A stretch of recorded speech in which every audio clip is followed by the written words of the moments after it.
Building Connections 203. In today's course, you'll learn how to support participants' emotional needs. Building social connections is an integral part of creating an inclusive and supportive environment where you can support participants' emotional needs. There's a few ways to do that, so let's dive in. The first thing to understand is that every connection can look different. How I connect with you may look different from how I connect with my best friend. How you connect with a participant may be different than how another staff connects with that same participant. That's okay. Those connections are what enables us to be empathetic staff. Kat, my best friend, what's up? Woo! Hey, you must be a new participant. I am. What's your name? My name's Caitlin. My name's Robin. Nice to meet you. Nice to meet you. One way to build connections is to promote interests. Unite participants through common interests and help them recognize those interests in one another. You like painting? Alex likes painting too. Maybe you two can sit next to each other at the next art activity and talk about painting. Another way is to integrate role-playing into your activities. This is a good way to teach skills without pointing out anyone or signaling them out. A lot of behaviors come from a lack of understanding how to communicate our feelings or emotions. So role-playing is a great way to teach. Fair enough.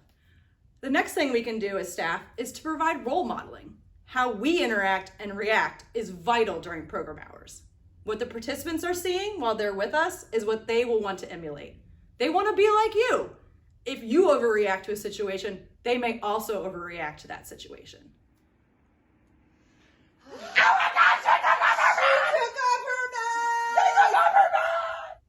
Remember that process that we went through in Coping 201? Well, this is where listening and validating will come in handy. Really listen to what your participants are saying and validate their feelings. You don't have to agree or forgo expectations or consequences, but in listening and validating, you are earning the respect of your participants and building trust and connections. This will make the consequence more effective as well if there is respect between staff and participants. Lastly, know your participants' limits. Forcing connections will backfire. Slowly build connections over time and use yourself as a conduit. You're the staff. Participants think you're cool and want to hang out with you. Use that to your advantage. If you see a participant that needs support in making connections, engage with them, and that will encourage other participants to join you because they want to be near you.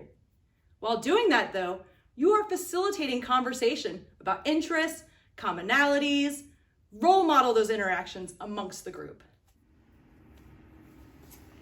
Oh, hey Caitlin, hey Chloe, looks like you guys are having a lot of fun over there. Oh, but you know what? I see my friend Kat over here. Hey Kat. Hi, Miss Robin. How's it going? I'm having a great time. Yeah. I see you looking at Chloe and Caitlin over here. Looks like fun, huh? It looks like a lot of fun. Yeah. You know what? I'm going to come over this way. Miss Robin. Yeah? Will you play with us? Oh, I'd love to. But you know, I'm playing with my friend Kat. Can she play too? Sure. Yes. Okay, great, Kat. Why don't you grab a spot there? Yeah. So, you know what? My favorite animal is sharks. What are your favorite animals? Zebras. Zebras. Cow. Cows? What about you? You like cows too, right, Kat? I do. Yeah. Oh, who can make the best moo sound? Moo! Oh, that was fun. Okay, guys, I gotta go over here. You guys keep playing. I like turtles too. I like fish. Do turtles make noise? A child's future ability to succeed in the workplace, become a leader, and achieve long-term happiness will depend in no small part on their ability to build positive relationships. Students who learn to communicate clearly, cooperate with others, and constructively negotiate conflict are well on their way to future success.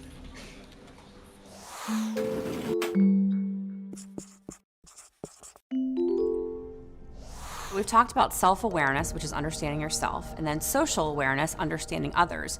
So getting into relationship skills is really then, okay, now you're interacting. I'm not just standing over here thinking, I wonder what you're feeling, I wonder what you're thinking.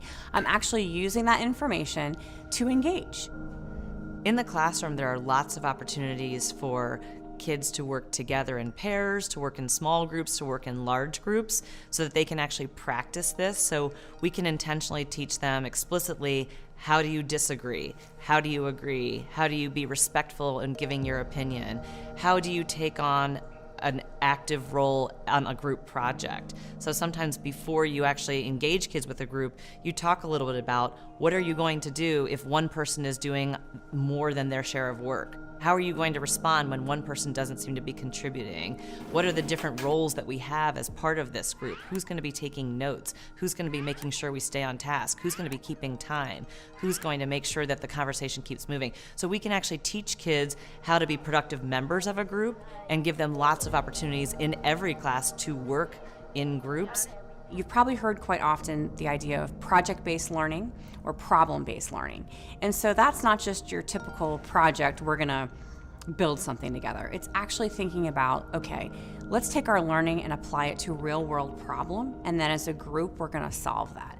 And it's a wonderful way because kids are learning content, they're learning standards, but they're also learning relationship skills.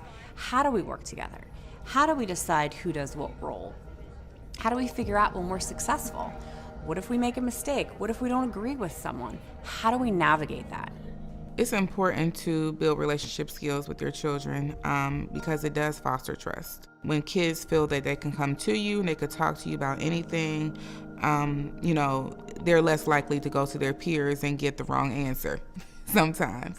But it's important to play games with your children. I think sometimes as parents we get so focused on the day-to-day tasks that we forget to have fun. For example, it can be reading a book or watching certain TV programs or going to the movies or going bowling, things that will bring you together and bring you out of your comfort zone. I think sometimes it's easy to just kind of fall into a routine and a system and just think, hey, we're together and that's okay. But it's important to spend time and be very specific about how you spend time so that that time allows for communication. We want to have healthy relationships with our partners, with our children, with our friends. We know that a social network and positive relationships helps us mitigate against stress, against illness. It increases our longevity. Positive relationship skills are critically important.